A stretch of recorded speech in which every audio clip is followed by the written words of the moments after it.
Hello, this is Chris Nelson from evolvedconsciousness.org.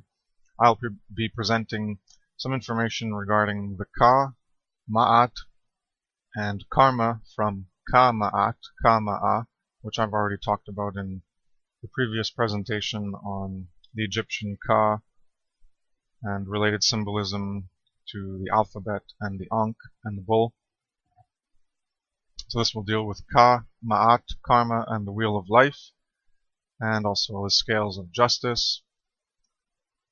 So there'll be some information I've previously talked about, but more specifically setting up what karma is and how it relates to Ka-Maat, Ka and the Ma'at, as opposed to a longer presentation that just has it briefly included within it. So this one will be its own presentation. Image 1, Ma'at, or with a small m, Ma'at, is a goddess, as Ma'at with a capital M, or just as a concept, as a universal concept, which is what Ma'at is. It's just with a small m. And in computer transliteration, it's M3'T, and that's Ma'at. The concept of Ma'at is underlying. It's one of two large overarching conceptual ideas from the ancient Egyptians. The other would be Heka, which was also personified as a god, but Heka is the activation of your Ka and the employment of your Ka, and Heka is the source for Magia and Magi and magic.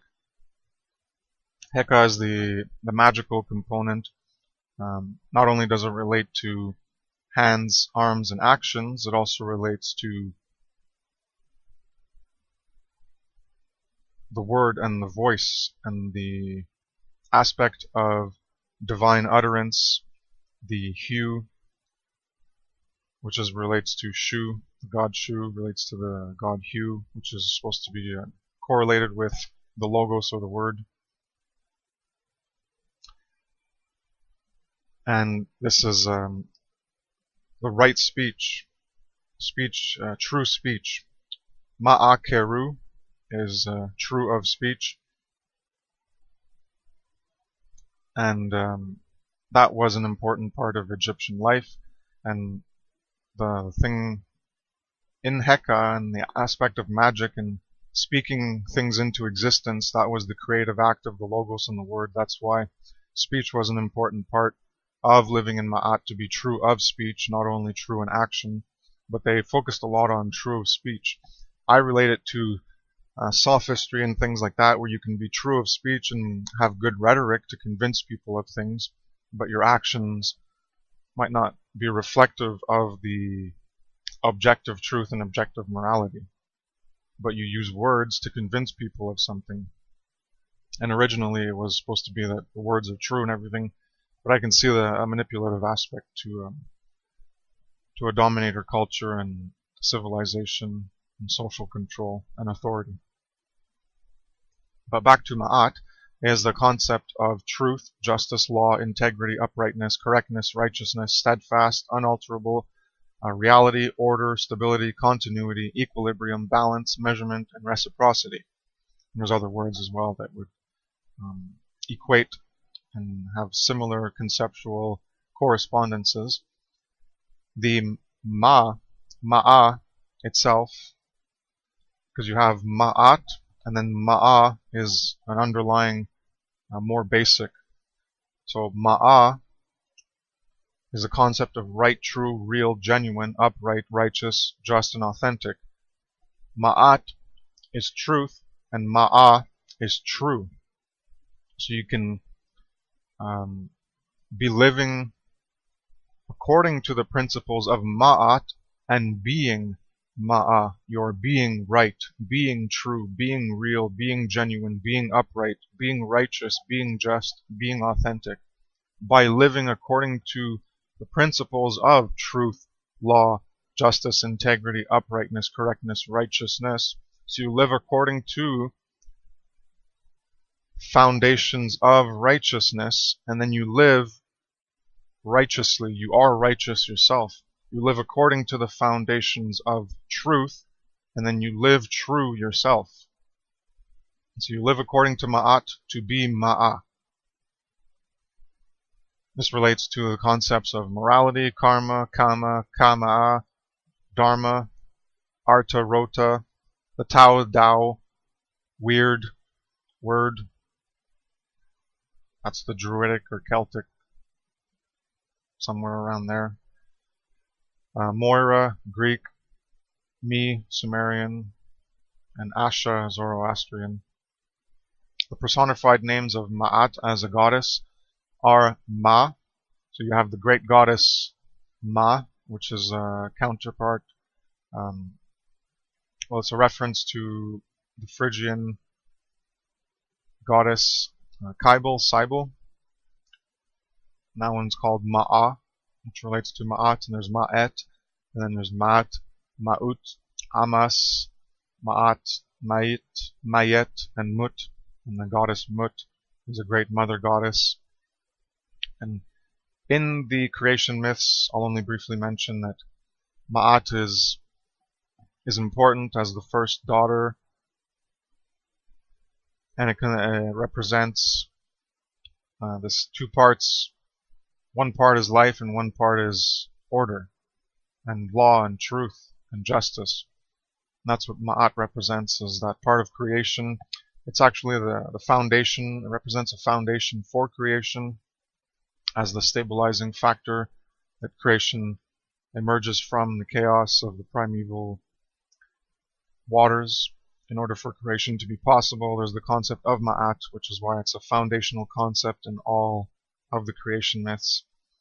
Even if it's not personified as a goddess in all of the creation myths, it's specifically personified in Ra and also in Atum through Tefnut, which is Ma'at, and Shu, twin brother, which is life, and relates to the divine word and utterance and logos. Also, there's the Greek goddesses Metis, Dike, and Themis, which derive from Ma'at. Metis, I think, was wisdom, and Dike and Themis more had to do with law and justice, but they derive from Ma'at. So Ma'at was wearing a feather. The feather represented truth. There was also the mound. I mentioned this in the previous presentation, where it's going to come up. The mound as the foundation for other gods to stand upon, for creation to stand upon and exist, apart from the nothingness of the primordial chaos.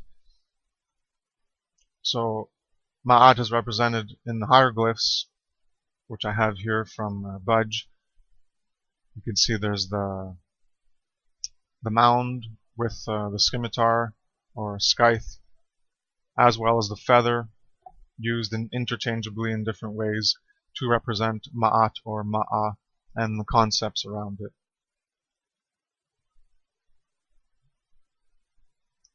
Ma'at is represented as wings, as is Isis and other goddesses, because as I mentioned before, the air, sky, sun symbolism, the bird symbolism, it relates to mother goddess symbolism, and transformation of the sun through that mother goddess in the air and the birds, and the power of resurrection through the vulture, the death side of the bird symbolism compared to the light side of the symbolism of the bird mother goddess. But the resurrection aspect is in there because that's the genetrix and rebirth, resurrection, the womb. It's all part of that feminine symbolism, which is part of the bird in the air, relating to the sun, resurrection and rebirth. Ma'at doesn't hold the wasp scepter of power and dominion, because that's what the males hold. She holds another scepter which has similar symbolism, but she does hold the Ankh, and she's the youngest personified goddess. In some references as the daughter of Ra, but also the mother, so she plays that dual aspect of the mother and daughter, and self-created, creator, created from the mother, but also creates her as the daughter, and you have that in the Osiris, Isis, and Horus.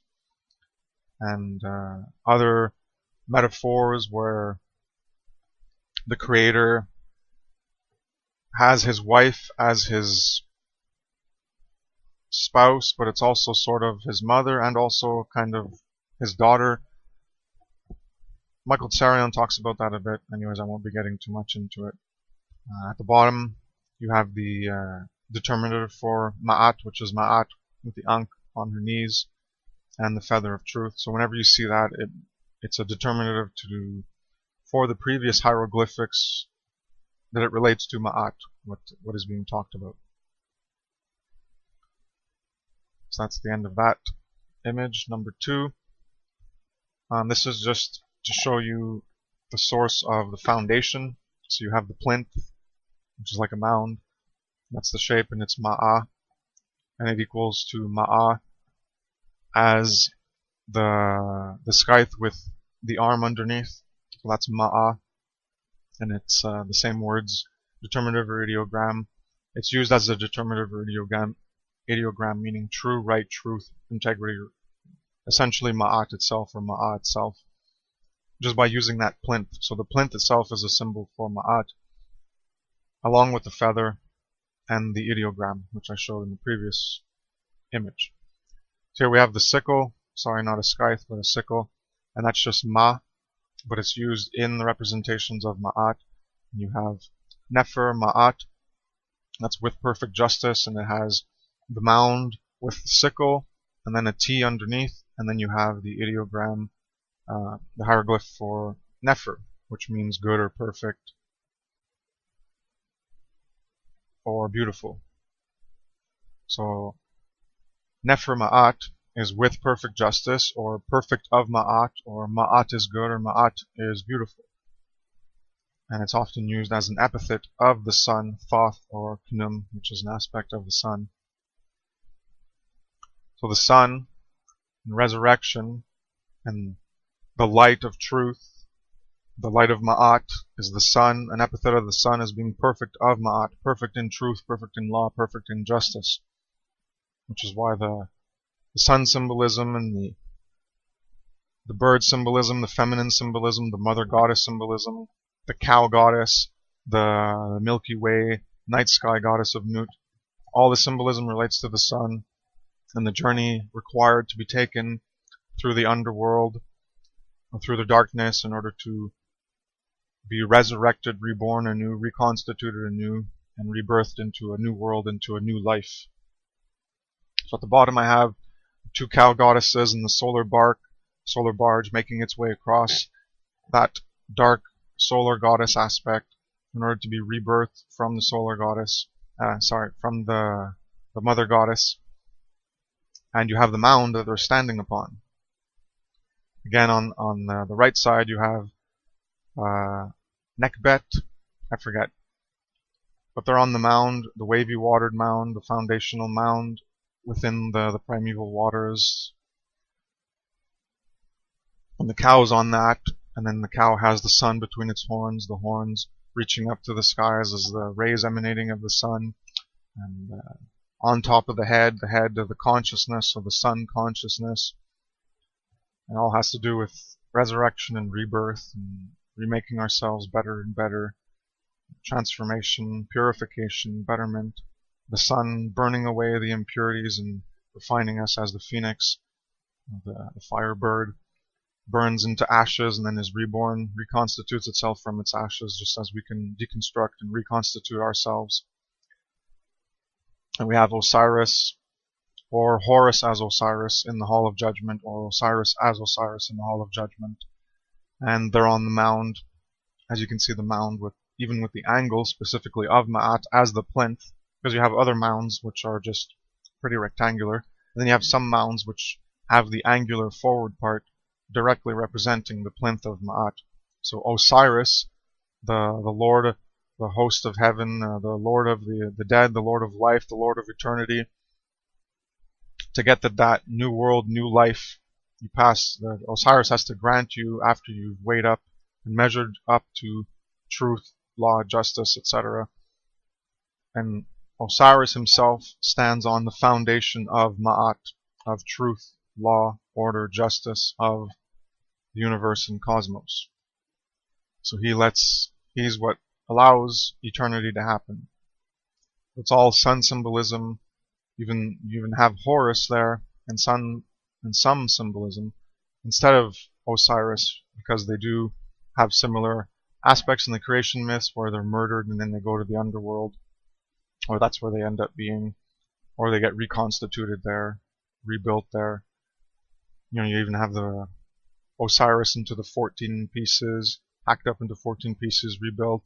You have Horus with the missing eye, and Set helps him get the eye back, so he reconstitutes himself.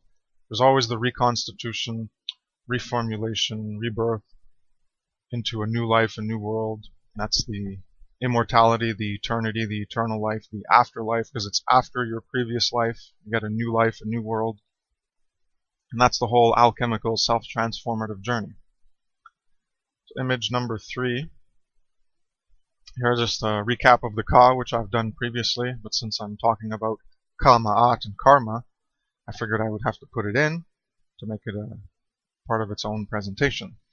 So the Ka is the power, energy, spirit of life, and life, it's the spirit, essence, and nature of life from the power of our hands and arms as actions and deeds. So from our hands and arms as Ka, again like the horns and consciousness and reaching up to the air, the sky, the sun.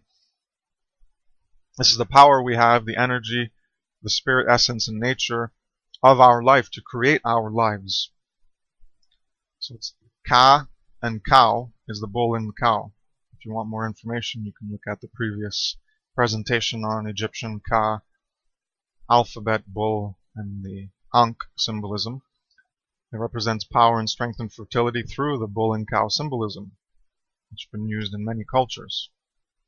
The power of action in the world to create from consciousness the self, the soul, the spirit, the essence, etc. of who we are. Because that is who we are, is represented by our expressions of consciousness through our words and through our actions that speak louder than words. You shall know them by their actions, judge them by the fruit of their actions. Actions speak louder than words. So consciousness, self, soul, spirit, essence, etc. It all represents who we currently are. We are aspiring and rising up to higher consciousness. That's what we're supposed to do, and if we don't, well then our level of consciousness and our actions will represent our lack of aspiration to higher consciousness and will reflect our current level of consciousness, which will not be higher, but will be a lower consciousness. Real spirituality is morality. Your spirit, soul, self, and character is defined by what you do with what you know about reality and self-consciousness. Your behavior reflecting who you are. The upright arms and at a right angle. Again, uprightness, righteousness, which is in the definition of Ma'at, which is what the purpose of Ka is supposed to be, which is why the Pharaoh had the most Ka, which is why the gods had the most powerful Ka, because Ma'at was the underlying structural aspect of all of the universe, in the human world and in the netherworld or the higher realm, the underworld or the eternal world, wherever the different places the gods were. Well, Ma'at was there as well as an underlying foundational principle of creation to exist, and the gods were upholding Ma'at the most through their Ka. They had the most powerful Ka. The Ka is all about living in Ma'at, through your actions and deeds, living in Ma'at so that you can be Ma'a. The upright arms, the right angle, is the power and energy to act with arms and hands, being upright in righteousness. Our moral spirit, essence, and nature determines our quality of life. Our character, behavior, actions, and deeds. And that's character. Our character is character, and charisma is charisma. And charisma, the charisma you have, it gives you a veil of authority and an influence over people, so it's a form of power. And you can, of course, have a character that's false, a sociopath, or a false charisma and know how to manipulate people, sure. But it has to do with an aspect of power and influence and authority in life and an energy about you and the spirit that you portray through your consciousness expressions. So the Ka is determines who we are by our actions and deeds. It determines our quality of life. Because that's what we do. What we do, based on our consciousness and how we act in Ma'at or against Ma'at, that determines what happens in our life and the quality of our life. It's living according to natural moral law, which will get you good things, or living against natural moral law, which will get you bad things. So if you live according to Ma'at, you keep living within the order of the universe conceptually, and you'll have less bad things. Not that no bad things will happen, but you won't be creating them for yourself, essentially. Of course, other people can do bad things, and you don't have much control, but you can create a good influence of other people towards you and create good conditions for yourself by not doing evil, by doing Ma'at, by being Ma'a. Otherwise, you end up in the Isfeh, which is Isfet is chaos and also evil, and when you have the abomination of the Ka, when you don't use your Ka properly, well, that's called evil as well. So they all relate. Ka and Ma'at are inextricably linked once you understand it.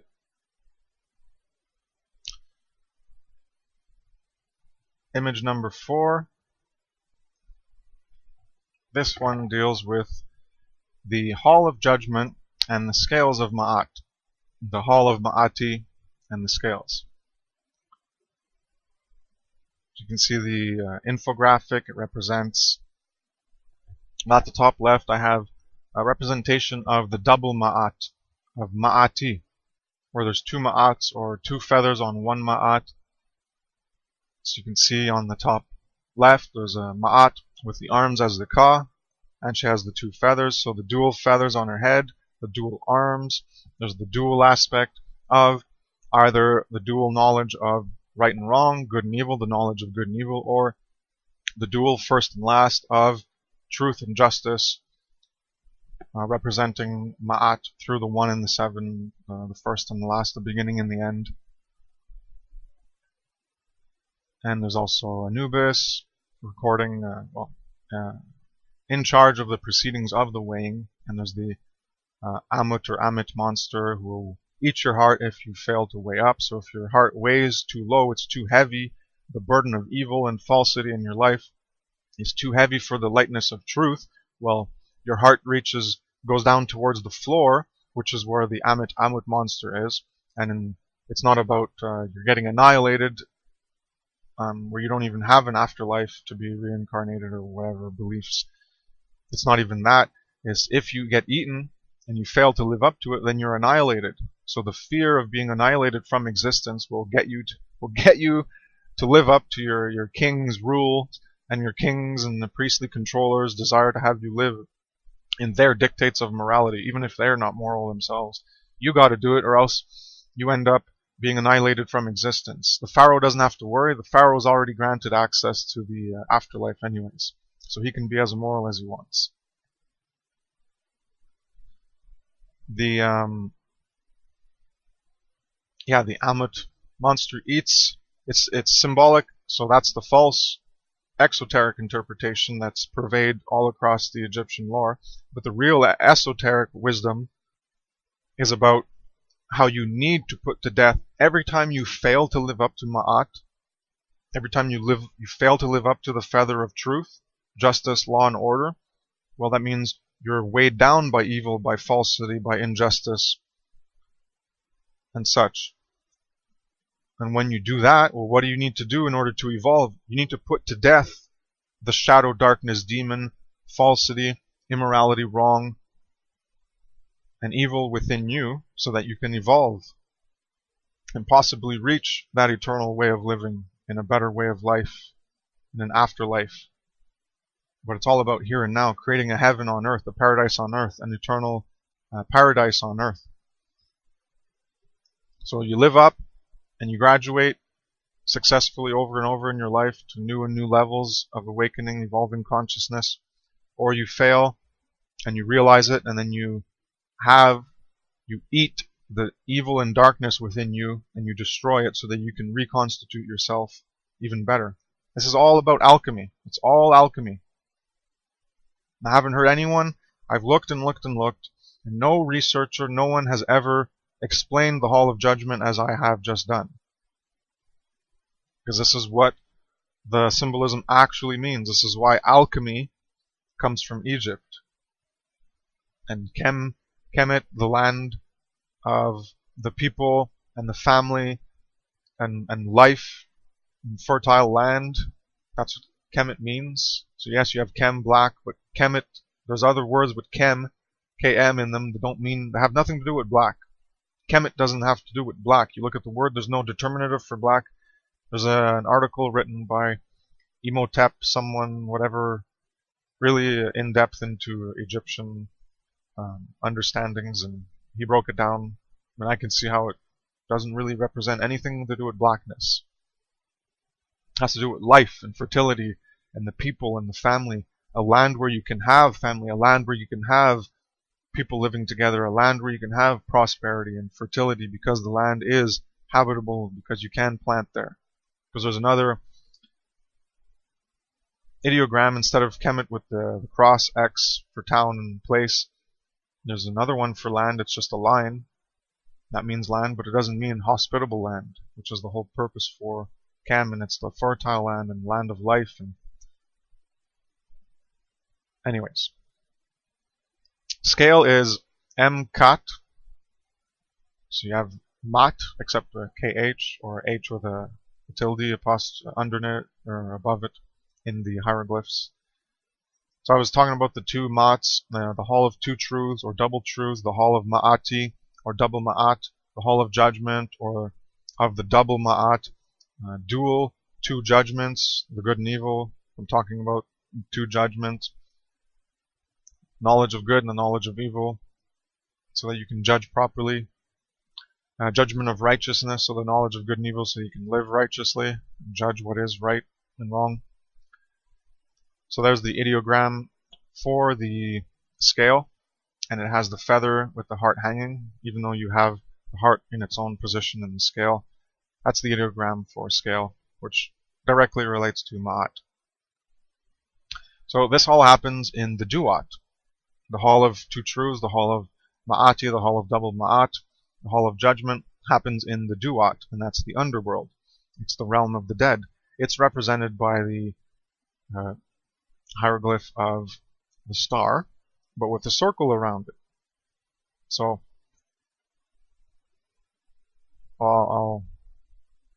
it has to do with the 5 elements in the quintessence. I guess I'll just mention it now. So in all my work on the 4 elements and the 5th element being the consciousness, the self, the soul, and our ability to recreate ourselves according to the elemental quaternity, quartering, squaring of the circle process, where we go from our, in the 4 element part, instead of the trinity of consciousness of our thoughts, elements, and actions, in the quaternity, the quartering, squaring the circle aspect of creating our reality, we have our desires and cares to our thoughts, to the change of our actions and deeds, and then that results in consequences in our reality that affects everyone and ourselves. And this is all done with our consciousness, our self, our soul, as we spin the wheel and make things turn. This is seen, I have an infographic from my previous presentation if you're not familiar with that aspect of reality and consciousness symbolism that I've done. So the 5th element, as I've talked about in other presentations, is that consciousness, self, soul aspect of who we are and how we can remake ourselves. And here we have the Duat, which has the Hall of Two Truths in the underworld of the hero monomyth, going through the dark underworld to conquer the demons and remake themselves into a new version and re-emerge into the world anew. Well, that's exactly what the Hall of Two Truths is. That's what this alchemical process we're talking about is. Judging ourselves and judging right from wrong, to live more righteously, to live more according to the principles of Ma'at and morality. That's what it's all about. And here we have the Duat, this place where all of this happens, the Hall of Judgment, the underworld, the hero monomyth, remaking ourselves, conquering our demons, which is what happens in the whole Hall of Two Truths as well. There's 12 gates, sometimes there's 15, So 12 again, solar symbolism. It's all about resurrection and rebirth. So there's the 12 demons, or 9 or 15. There's different ones in different stories, and you got to conquer those demons, representing aspects of falsity, either within ourselves or in the world. And then you get to reach the final judgment, and then you weigh yourself, and if you're still failing, well, then you put to death the evil, and you keep coming back and keep judging yourself and keep trying to improve yourself so that you can finally reach the position of consciousness where you and others can create that heaven on earth, that paradise on earth. That's what we're working towards. So we got the 5-pointed star, the circle around. That's the Duat, the realm of the dead. The SB,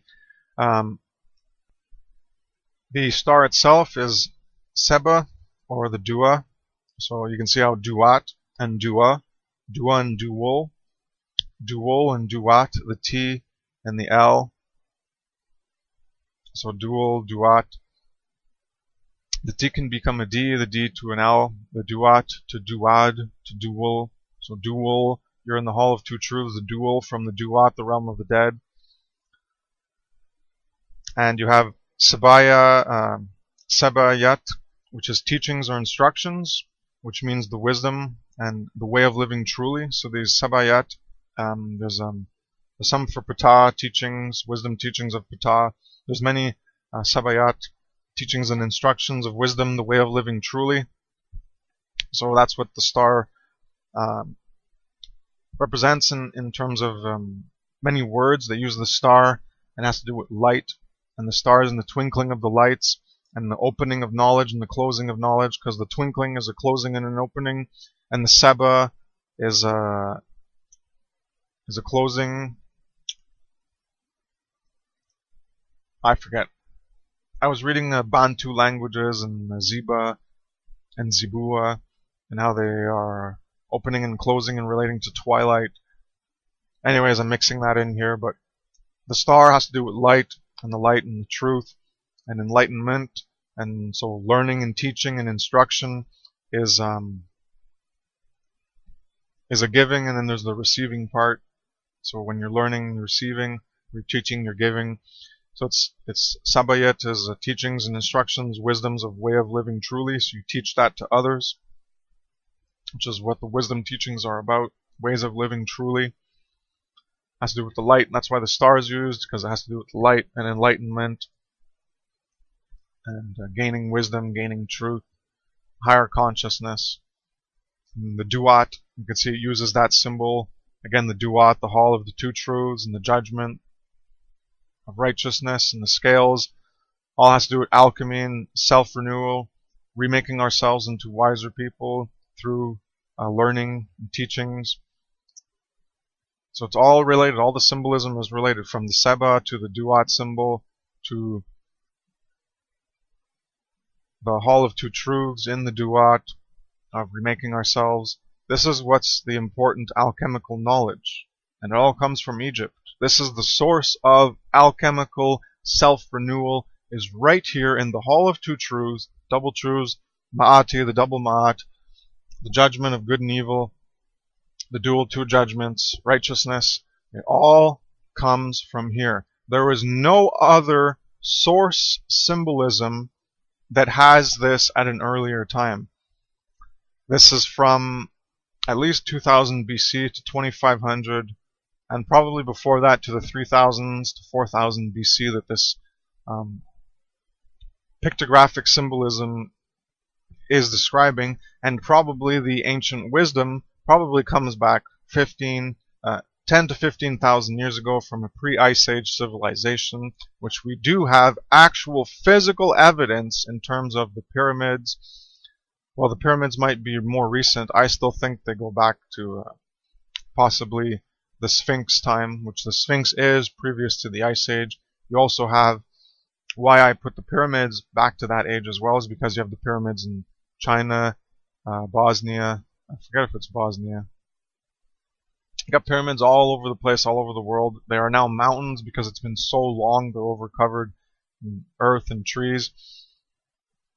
But they're pyramids. And I believe, I think, not a truth, but that it comes from a previous civilization, pre-flood, pre-Ice Age. And that's why I say the Egyptian pyramids also come from that time. And the Sphinx has more evidence that it comes from that time. So all this is speculative, but anyways. So this knowledge comes from that time, and then over time people develop narratives of the ancient wisdom, and then they create stories and narratives to describe that wisdom, and they veil it in exoteric layers to make it more confusing, because, as I say, either you're a light worker trying to hide the knowledge so that the evil people won't use it. But what evil people? If you're in your own society, in your own civilization, which was called Egypt, you wouldn't have a need to hide it, because you'd be trying to get everyone to live better. So clearly they weren't light occultists. If they were light occultists, they'd be hiding it from who? From the dark occultists of, I guess, the pharaoh or whoever else that was more powerful than the priest scribes that created these wisdom traditions and veiled them in exoterics. So either they were hiding them from someone more powerful than them, or from their peers, I guess. I don't know, that makes less sense to me. The way I see it is they all understood this, and they all taught exoterically a bullshit story to keep people away from the true knowledge. Meanwhile, they already knew the knowledge, so they could decode the symbolism of what it actually represented in real life, in the life here and now. Whereas everyone else knew the exoteric story, which was about life after your life here and now, and all about how your life here and now should be lived in an effort to attain the life afterwards, so you don't get eaten by the Ammit monster and get annihilated into extinction. So the whole scales, the Duat, the underworld, the Hall of Two Truths is about correctness, exactitude, and the weighing and balance through the measurement of behavior, actions, and deeds to aspire towards being Ma'a, a truer, realer, higher self and life through Ma'at, truth, justice, law, order, righteousness, uprightness, equilibrium, balance, etc. So you have yourself as the heart, which was consciousness, representative of your deeds. Well, that's what I'm getting into the next slide anyways. So, image number 5. Image 5, I've already talked about in the previous presentation. So just quickly, we have the scale of justice. You have the heart, which is your desires and cares, your inclinations, actions, and deeds on one side. And if it weighs too heavy compared to the right side of the feather of truth, which is light, and also representative of light in the stars and the sun. If you weigh down too much, it determines the essence of our Ka and our spirit. The desires, cares, inclinations, actions, and deeds determines the essence of our Ka and our spirit, our character, our essence, etc. So if evil weighs down our spirit, our Ka actions, the spirit in which we do things of good or evil, is weighed down. So the scale goes down, the feather goes up, so we go down to the ground where the Ammit monster can devour our heart and send us into annihilation, extermination. But it's actually about, if you're weighed down, then you gotta allow the monster, the Ammit, which is actually a cleansing monster, it's a purification eater, to eat the corrupted, dark, evil, immoral, shadow, demon, darkness, desires, cares, actions, and deeds, so that you don't do them again, so you can remake yourself better.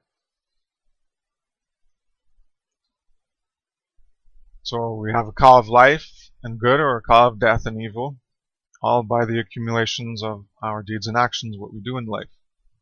We're in the dead mind and heart in the lower earth consciousness, or living as mind and heart in higher air consciousness. And that's our karma, our kama, our Ka-Maat, the mat of our Ka spirit.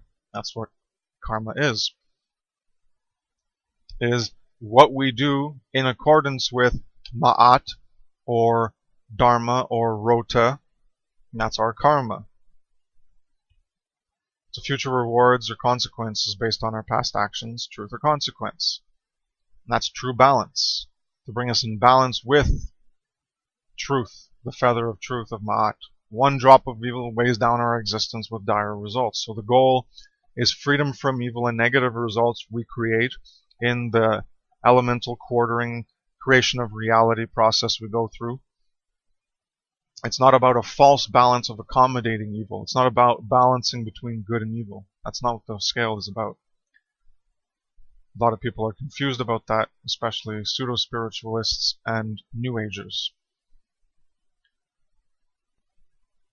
Alright, image number 6. Here are just polar aspirations. In choosing Ma'at, we seek one or follow both blinded. Do we seek and choose Isfet, or do we seek and choose Ma'at? Isfet as chaos and evil, and Ma'at as truth and order.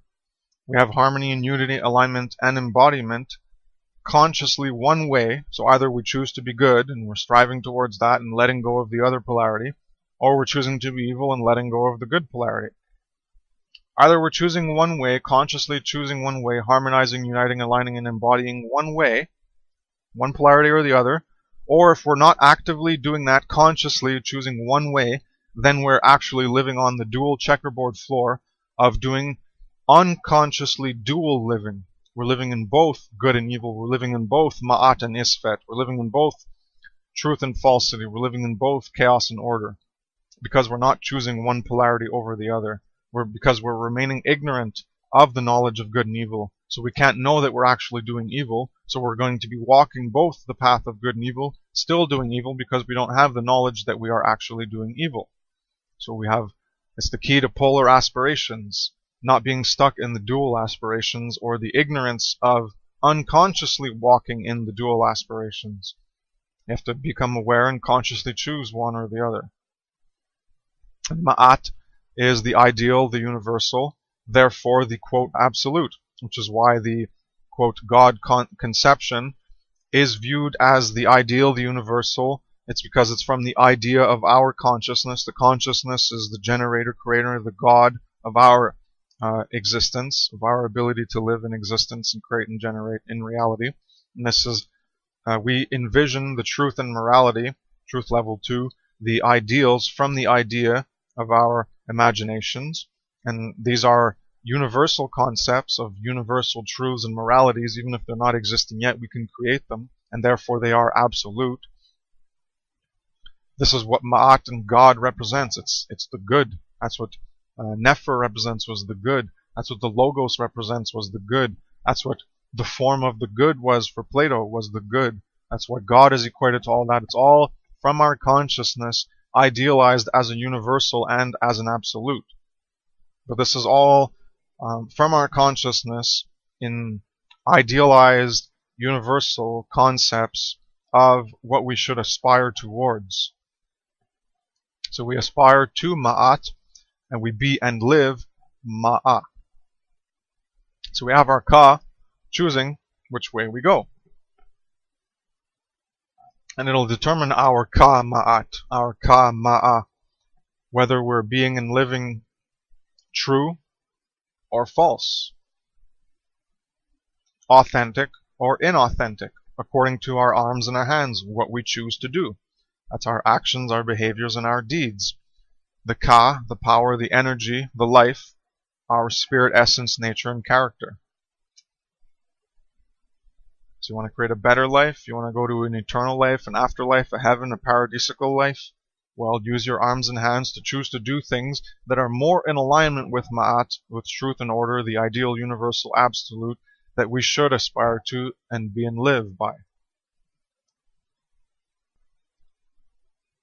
Infographic number 8 is a collage I've already done in a previous presentation, so we just to show the symbolism of the scales and Ma'at, and how that relates to the sword of truth, and the sword that is eternally and vigilantly against falsity, good that's against evil. This is why the scales aren't about balancing good and evil, right and wrong. It's about knowing the difference between right and wrong and living according to what is right, so that you balance yourself, equilibrium, in reciprocity according to what is right. And if you don't, well, then the reciprocity is, if you do harm, you'll get harm back, usually. If whoever's harmed is willing to reciprocate, then you'll get harm back. And if no one does anything, then nothing's ever going to happen to you. Which is why karma and the whole past life, future life is all bullshit. Because if no one does anything, nothing will happen to you.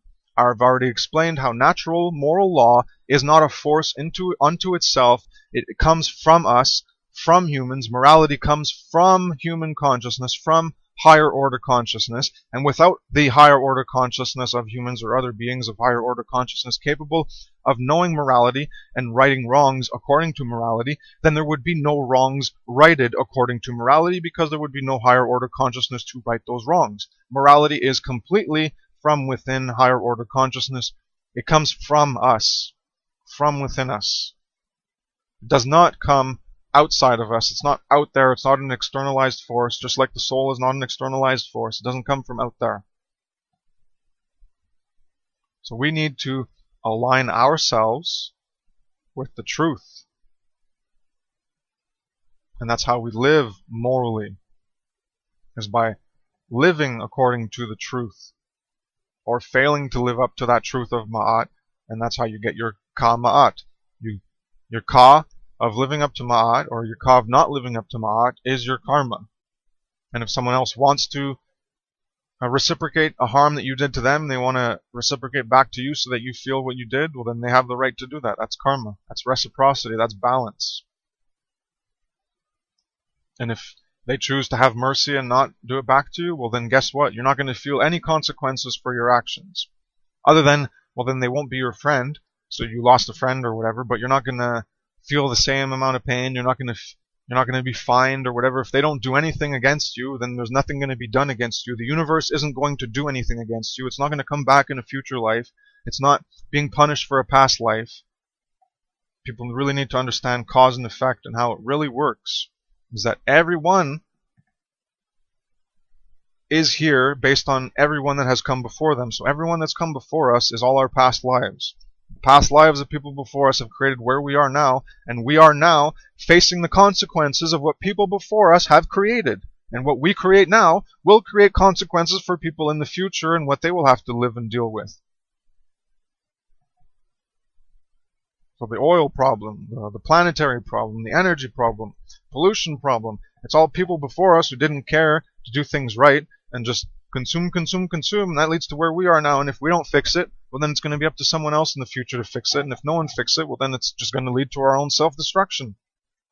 So yeah, I got to pick up the mistake of my past life, of everyone that came before me. Billions of people that came before me, they're all my past life that I have to fix what they did. And you have to fix what they did, and everyone that comes after me is going to have to fix what I didn't do right, that I allowed to perpetuate on this earth, the evil and the injustice that's allowed to continue because I didn't stop it, or because I created it, or whoever created it before and I didn't stop it now and it's allowed to perpetuate. That's how karma works. That's how cause and effect works. So that's what Lady Justice is. Ma'at, Themis, Dike, Metis, wisdom, justice, scales, sword of truth, battling falsity, good and evil. Same symbolism. Infographic number 8. So here I'm getting into the karma and Dharma and Rota, relating to karma and how that relates to the Tao and the Tao, all the other concepts that I was relating to Ma'at earlier on, morality. It all has to do, all the ancient wisdom, all the ancient traditions, all have to do with morality. This is what the ancient wisdom is about. It's not about Anunnaki and aliens and the Greys and the reptilians and the demiurge and the archons and no.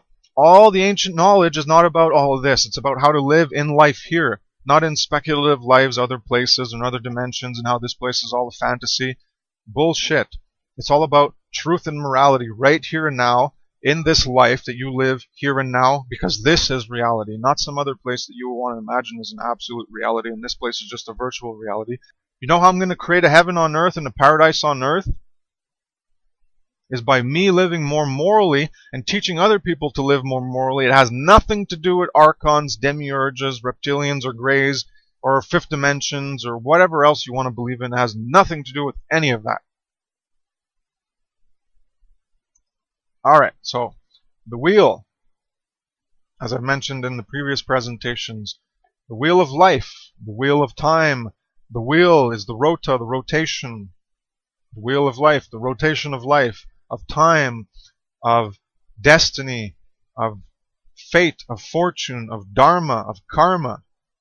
It's all about life and how we create into life in order to get what we put out. We put it out, we're going to get it back. Essentially, that's the way it works. Not that, oh, you murder someone and no one knows about it. Well, no one's going to pay you back. You're not going to be righted your wrong if no one knows that you did wrong. It's not the way it works. It's not an intangible force that's, oh, look at that, I'm a force that, oh, this person did wrong. La, la, la, let me go get them back. Ha, ha, ha, I'm going to reciprocate back to them their evil deeds. I'm going to put them back. I'm going to get this person to kill them. Ha, ha, ha. Oh, I'm going to wait till their next life. I'm going to get them there. That's not how it works. It's forces. I put out a force into the universe which interacts with other causal forces in the universe, and some of them can come back on me. If you fill a pail with water and everyone keeps filling the pail, eventually the pail is going to overflow. So did I cause the pail to overflow? No, but I added one drop in and it caused an effect, and eventually there's a resulting manifestation. So if we all poison the planet, eventually the planet blows up or whatever. Well, that's not because some force made it blow up. That's because we put forces out into the universe which polluted our environment, which destroyed ourselves. It's not some magical force doing it. It's not some magical Gaia, ooh, consciousness, ooh, look at me, I'm Gaia. It's all in your head. We do it all to ourselves. We do. But it doesn't mean everything we do is going to come back upon us. In the moral sphere, not cause and effect. There's cause and effect, polluting the environment. It's going to come back on us because it's output into the environment coming back. But in a moral sphere, that's only with behavior of higher order consciousness or beings capable of having consciousness that can understand pain and pleasure and reciprocate it.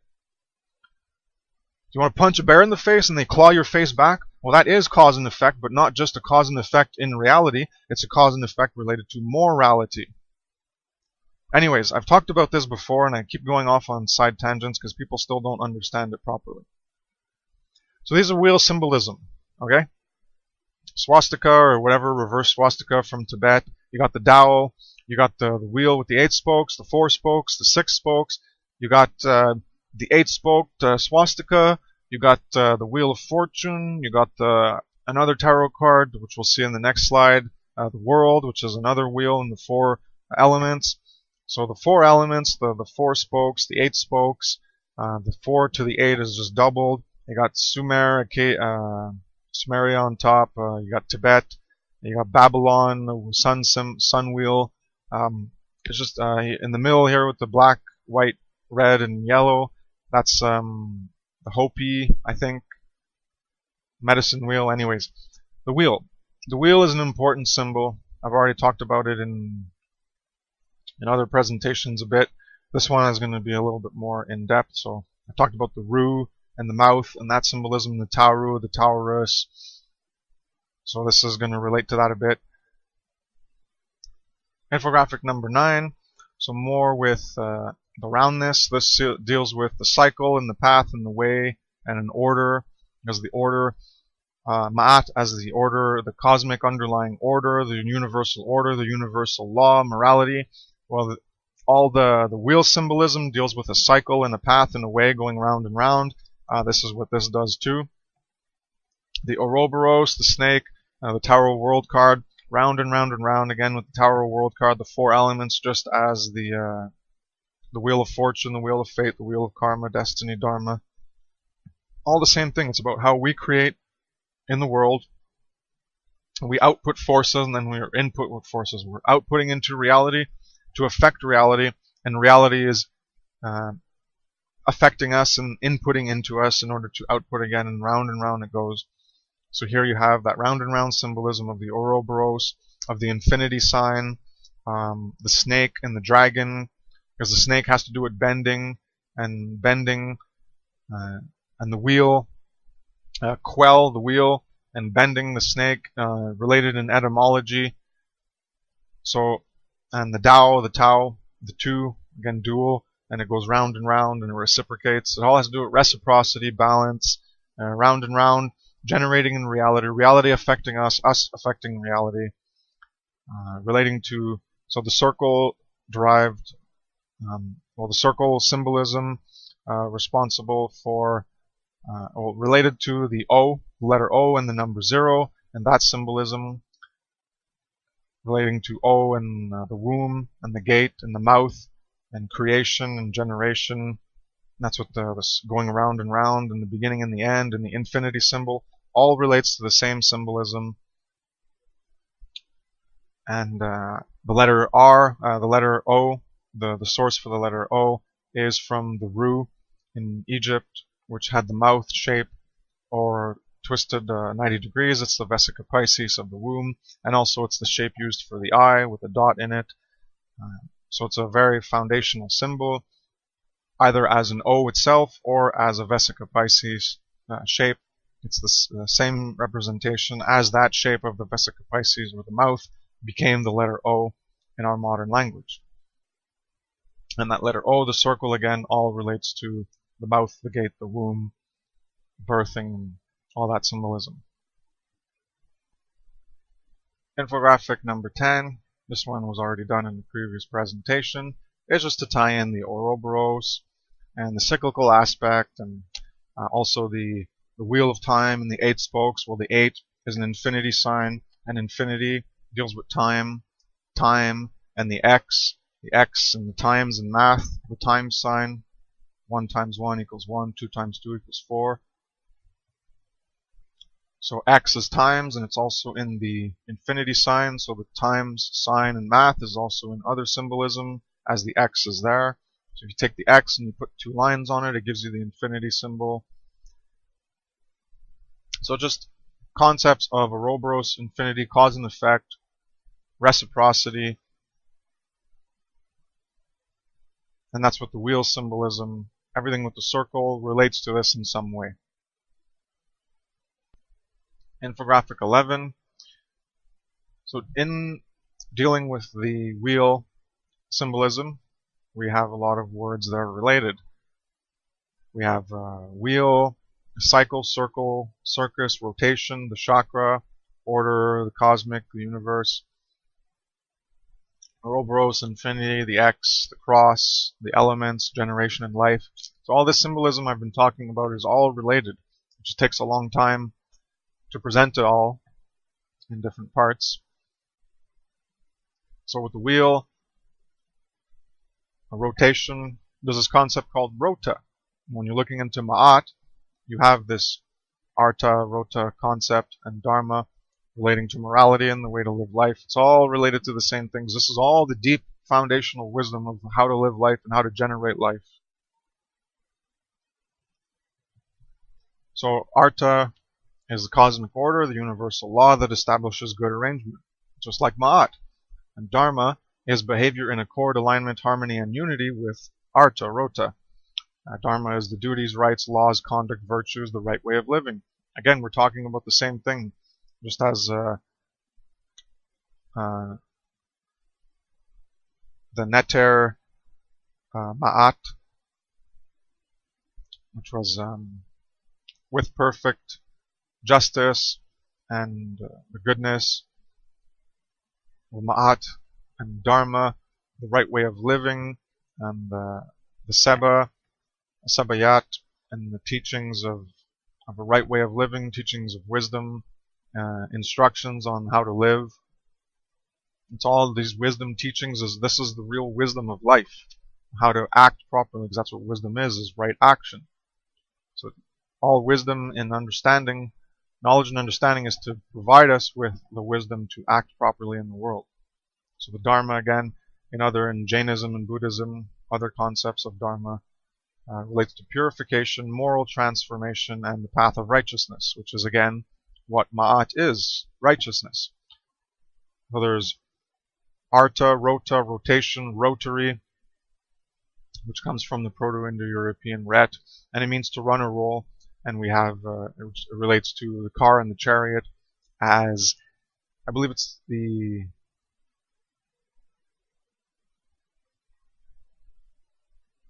well, actually, I don't remember. Well, Rota and chariot are related, and car, rotation, that's why I have it there.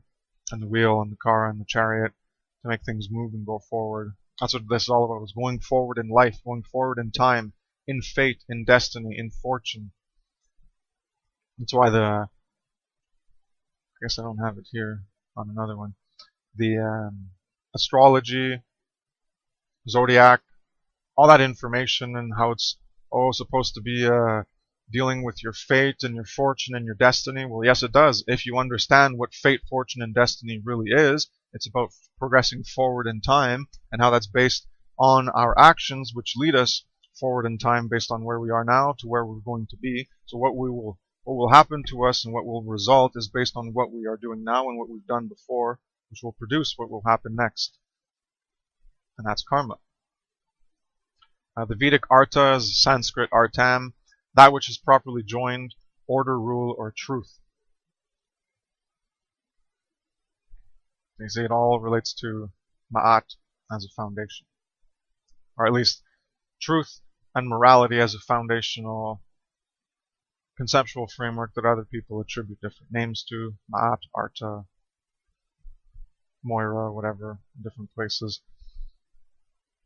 So karma, karman, and kama, all these three words are the same. They're in Wikipedia, and it has to do with to do, make, perform, accomplish, cause, effect, prepare, or undertake.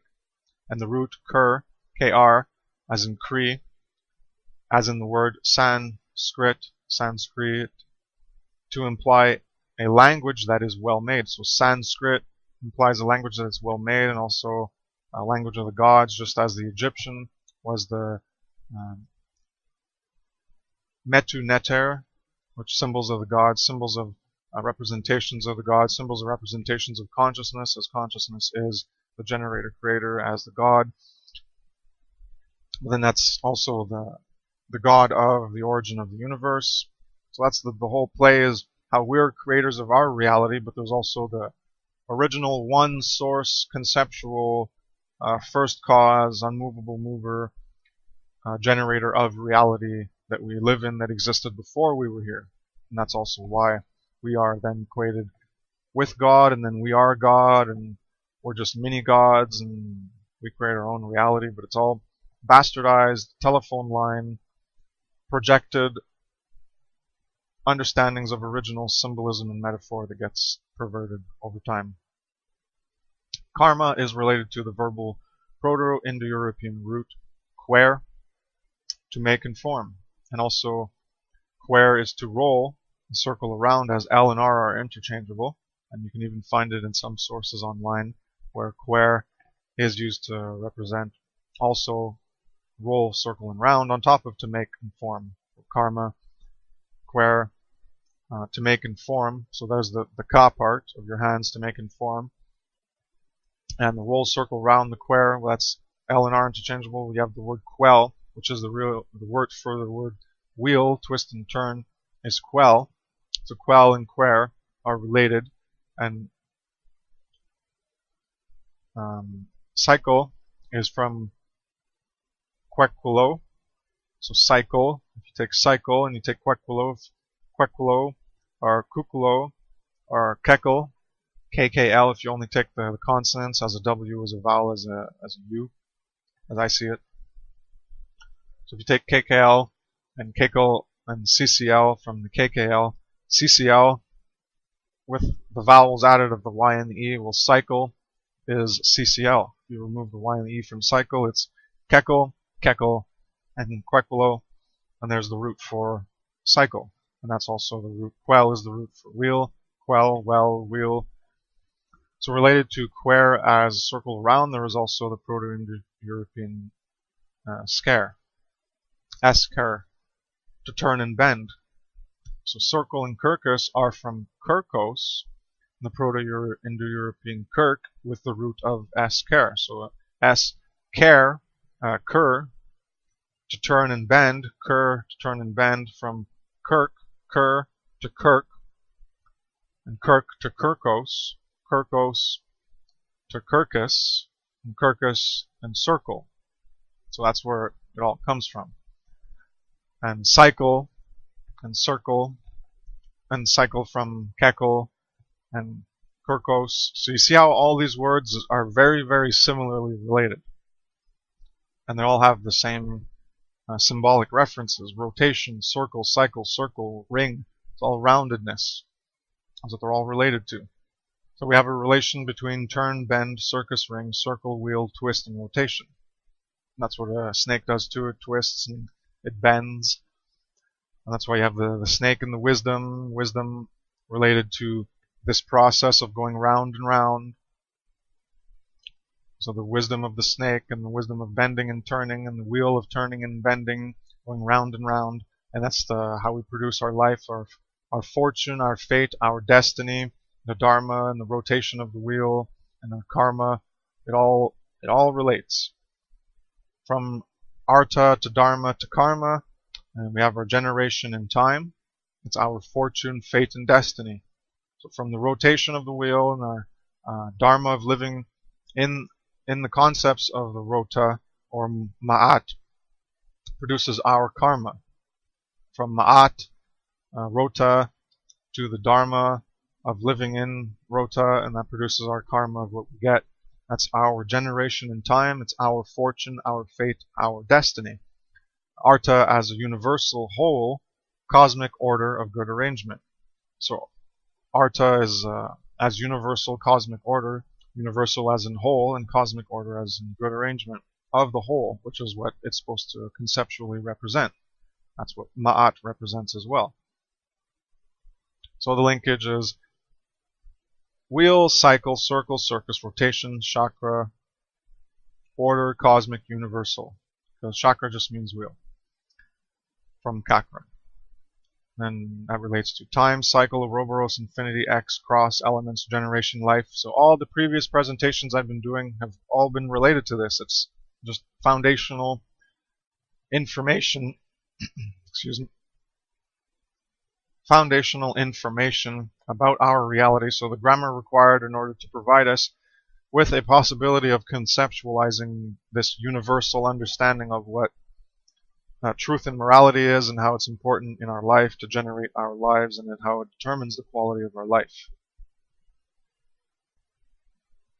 The next infographic, number 12, this is dealing with the Ru, the mouth symbolism. So we can see the mouth, the Vesica Pisces, the circle, and then the top part of the Ankh, which is all the same symbolism. So you can see the Ankh, I have it on the right side with the Tau cross and the Ru, and over here on the left I just put it as the Ru itself. So the Ru is the mouth gate, womb, uterus, outlet, the birth. The Ru with the feminine T is Rut, as in root, as in road, and also Rta-Rota.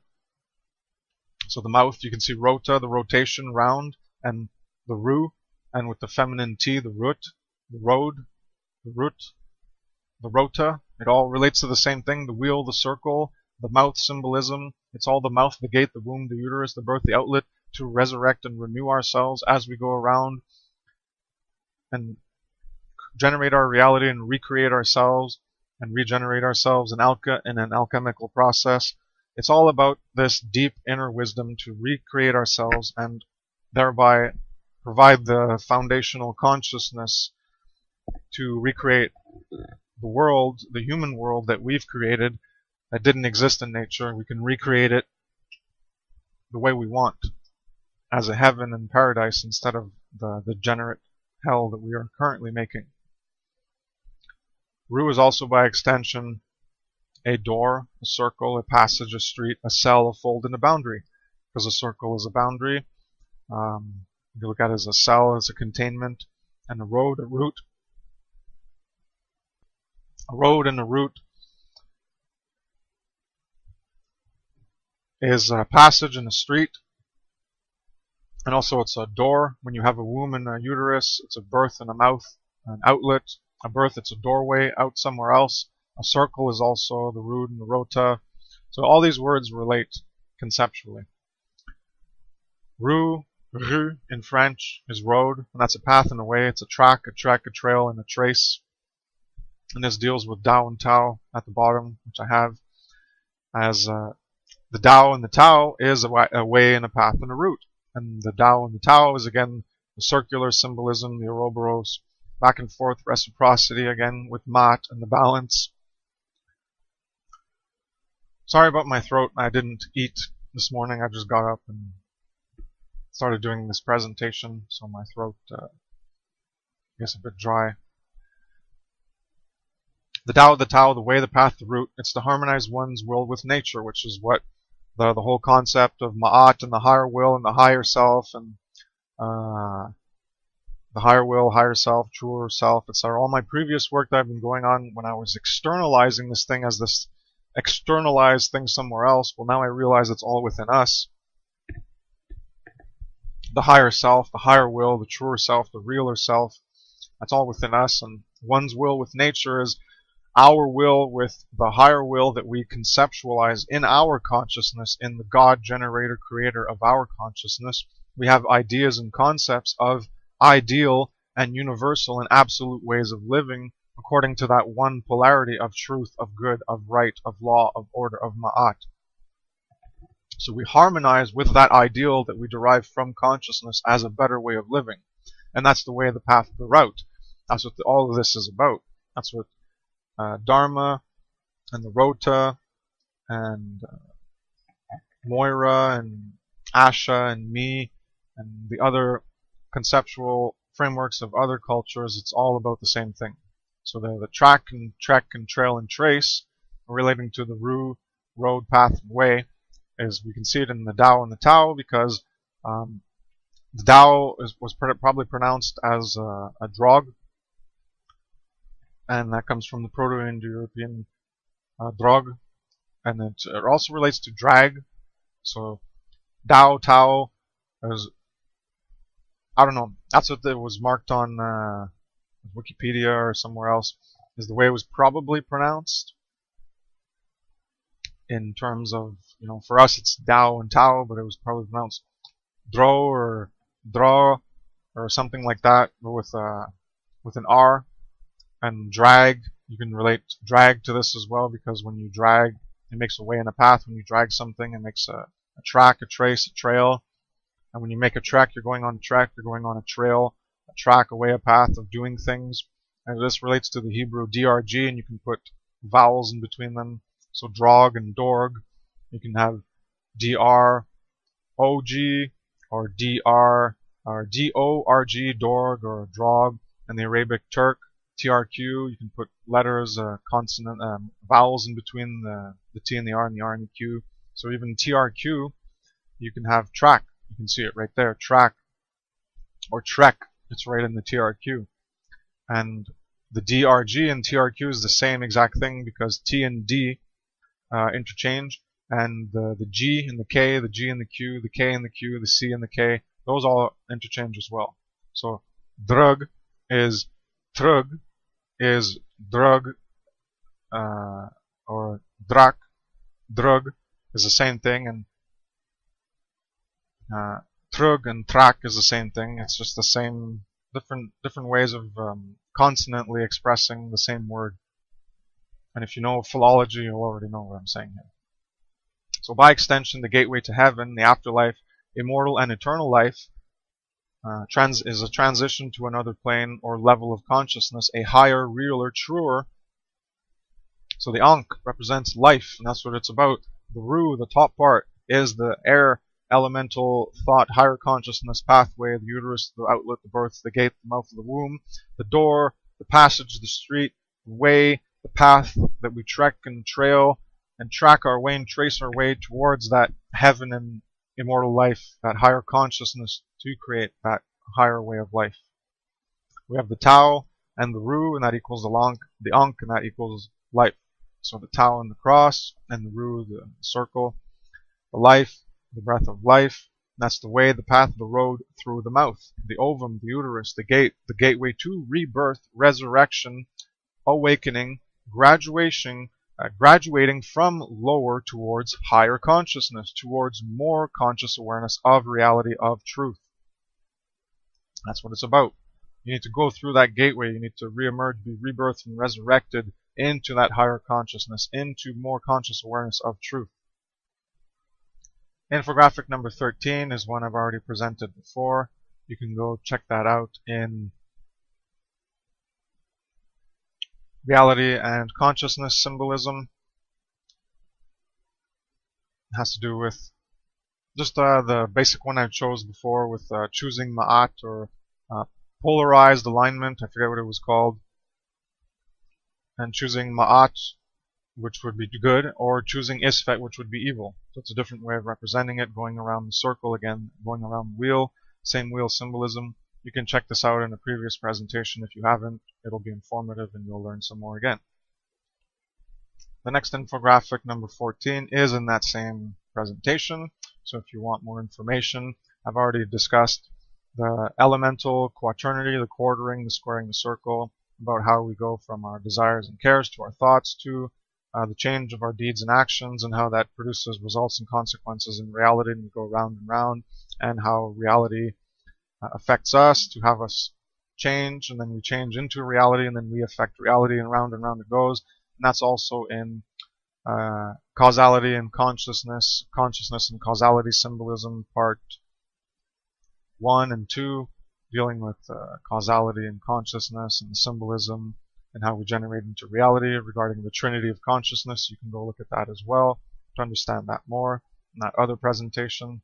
As I've said, the previous few presentations are all a continuation, one from the other, to try to provide the in-depth detail, higher definition, clarity of information in order to understand the power of consciousness and of symbolism and the true source symbolism and consciousness information that really mattered in order to have us change our way of living and live in better ways. This is the real wisdom information, not aliens, not all the other crap that I keep bad-mouthing. It's only possibilities. They might be true, but demonstrate it, and until you can, it has no real significance in my life. Whereas morality has a significance from birth to death. It's the most important thing. And screw all the other bullshit. I don't care about any of it. It doesn't matter to me at all. Even if it's true, say it's true. Okay, is it around me? Are they here? Archons, Greys, Reptilians, hello, are you doing something to me in my life? Oh, they're the real reasons why all the dark occultists are dark, because they're the real rulers. Oh, okay, that's why it matters. No, it still doesn't matter to me. Because we're actually the ones who need to point the fingers at ourselves, because we let all this happen. We generate our human way of living. It's not the elites, it's not the people above them, and oh, the force of evil, as if it's some real fucking force. No.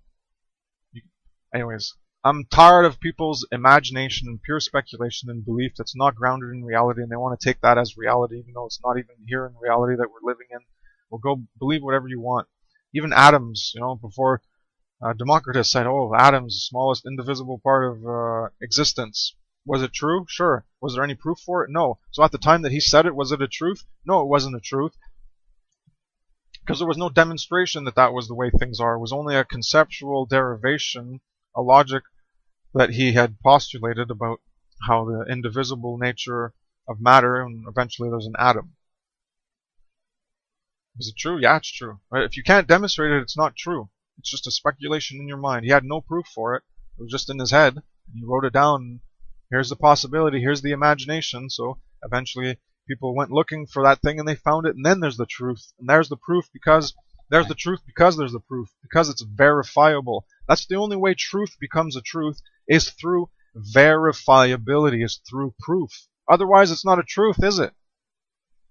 You could just say purple elephant. Oh, there's no proof for it. Oh, well, it's still a truth. Well, how is it a truth if there's no proof and there's no verifiability? So people have this very loose,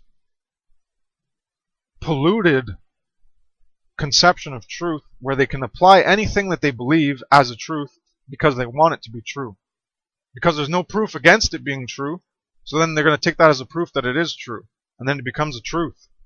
And all this stuff becomes true. Just learn what truth is and learn what it actually is. Learn verifiability and provability. Learn the difference between what is possible, what is probable, and what is actual because it's been verified and demonstrated in reality. That's how you get to more and more truth.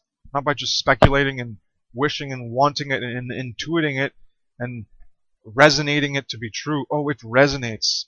La la la la la. Anyways, there's more ranting. Infographic number 15. So we're almost done. Here's the big wheel symbolism. So on the top left, I have the 4 elements with the Ankh and the sun symbol, cross symbol, circle, the wheel.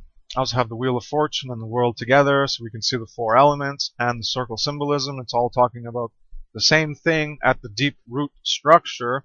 Despite there being minor variations, there's still the 4 elements.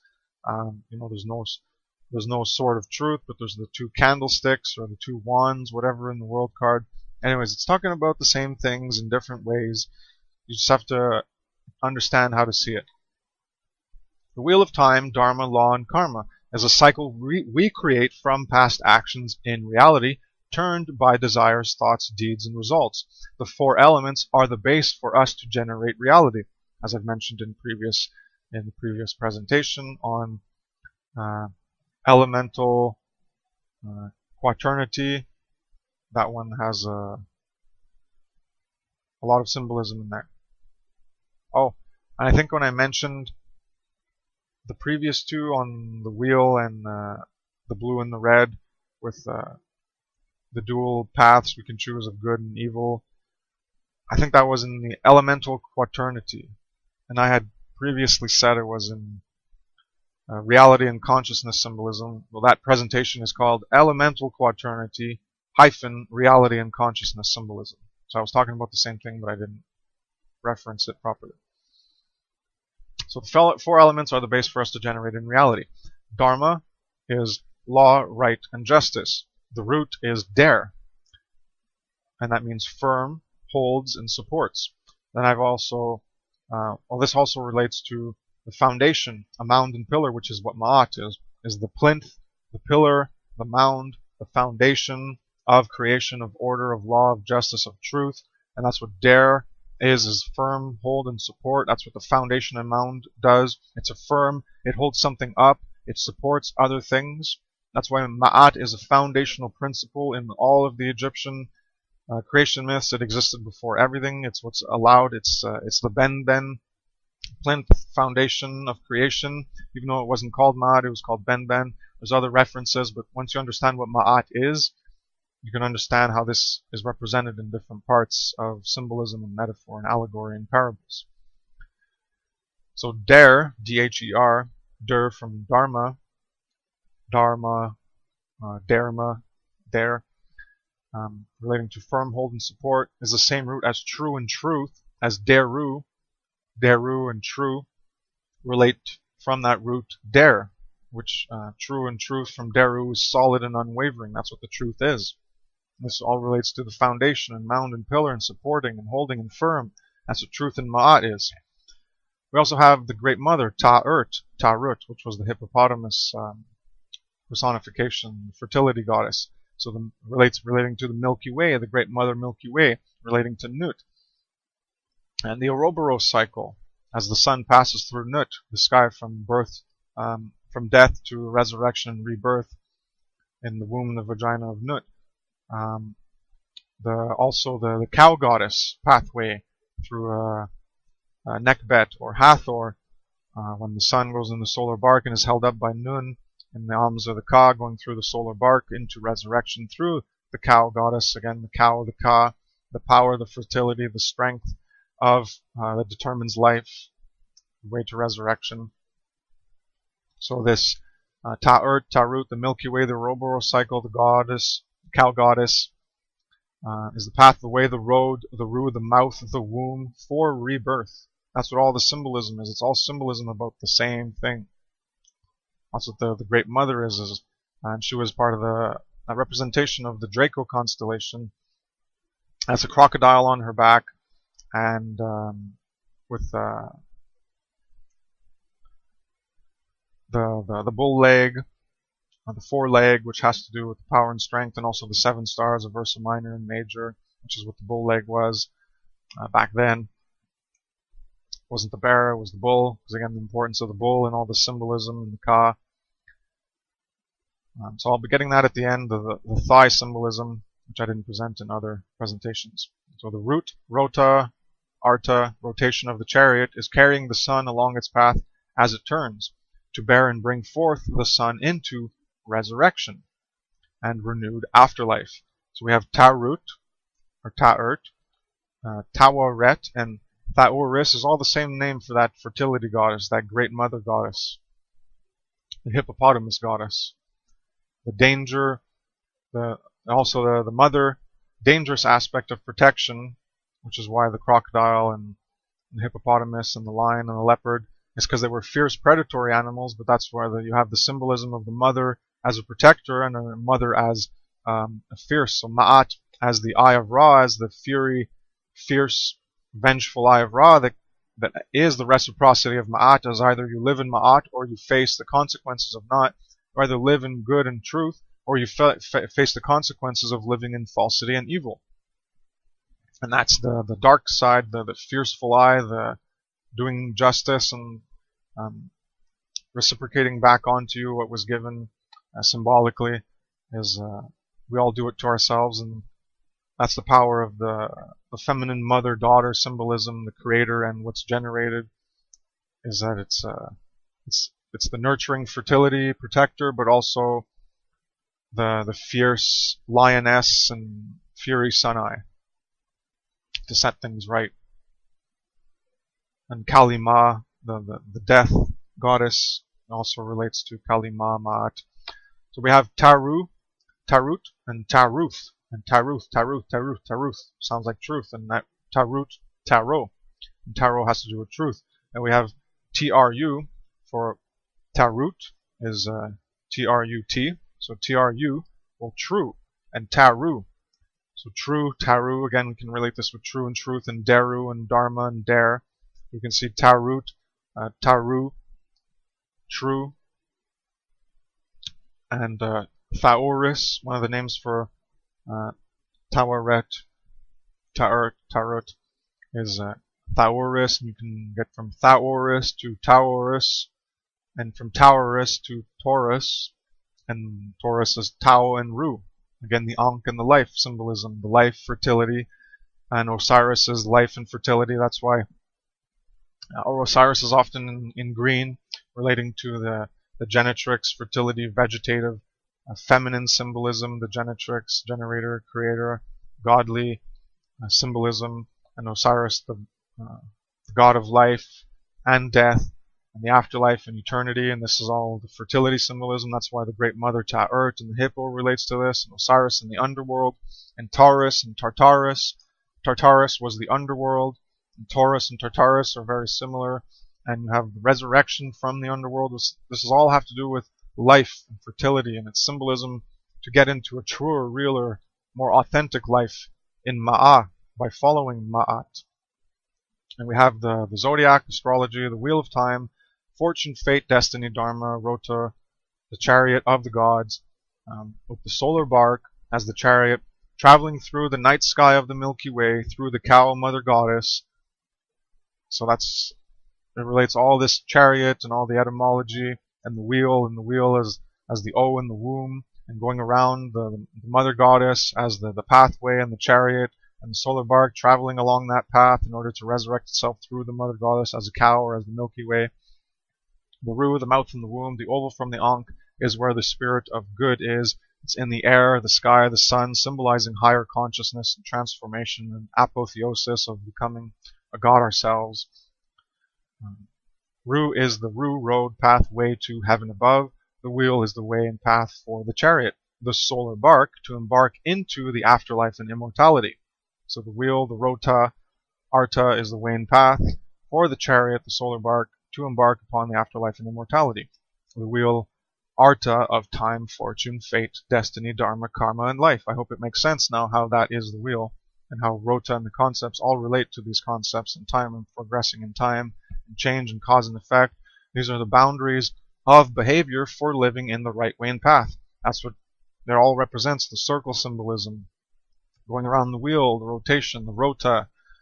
It's all about the boundaries of behavior for living in the right way and path to generate in time, to progress, to determine our fortune, our fate, our destiny, to live in karma and produce our karma, which produces our life.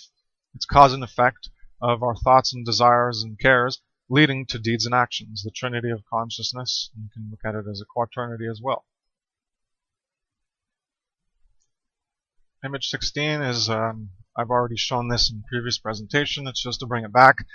The feather symbolism, the sun symbolism between the horn symbolism with the Ka, the Milky Way, Nut, the sun traveling through there or through the solar bark, and the cow goddess with the horns and the sun. It's all related conceptually. The next one relates again, trying to show all the symbolism for the wheel. We have the wheel of the Milky Way, so you can see the Milky Way here as a wheel. You can see it as the wheel of the Zodiac, where the constellations go around. So that's another wheel of the Zodiac. You have the wheel of the Milky Way for resurrection and rebirth, going around the Milky Way as Nut. And you have another one here with the Milky Way and the constellations. So you have the ecliptic and the constellations. That's supposed to be the Great Cross and the Cross of St. George and the Cross of St. Patrick. I forget. You have the two different crosses symbolized in astronomy as well. I just don't remember the names. And then the bottom one is you have the Milky Way, but split in two, so it's not a circle, it's around the globe. And then you have the constellation arc, ecliptic, and you have other constellations. So there's a lot of circle symbolism with relation to the Milky Way, as you can see, and to the zodiacal constellations as a circle. That's why it says astrology, the zodiac is another circle of time and fortune and fate and destiny. That's why astrology is called that, to determine your fate and destiny and fortune and etc. The wheel of fortune is just the wheel of our future based on our past actions, based on what's happened before and where we are now, determining the likelihood of where we are going. It's cause and effect. Here's some more symbolism. This deals with more of the round and the Ouroboros, and here I'm getting into another circle, which is the processional circle. So there's the Milky Way circle, there's the zodiacal circle, and here's the processional circle with the Draco constellation in the middle. That's the most important one there. In our modern times of viewing in that central circle, the Draco is the big one in that area. It's viewed as sometimes the 13th constellation. But for the Egyptians, in that middle part, as you can see down here at the bottom middle, there is the hippopotamus, often with the crocodile on its back. This is, as I said, the fierceness and the wisdom and the fertility and the resurrection and rebirth and the death, putting to death and all that symbolism. And the snake and the dragon symbolism, it all relates to that aspect of life and death and resurrection and Osiris, the god of the underworld and the life and the death. It's all related conceptually. You just have to get into the details to see it. I'm not going to get into all the specific details, as that would be hours and hours of presentations. And people don't go through my presentations anyways, especially when they're too long, like that 6-hour one I did. So, and you can see the ox thigh not very well, but in the next infographic you will see it. Here is the thigh. Here is the Dendera Zodiac with the constellations, and you have in the big one, you can see that thigh, that foreleg is right there, pretty much right in the center, right where the hippo's nose is in the center. We have the 7 stars in the center, pretty close to, and that refers to the Ursa Major constellation. So this has to do with Dun Nui, which is the cross of the crooks of the Cygnus constellation, stabbing Mushtui, whatever, and Mushtui is the thigh, the foreleg.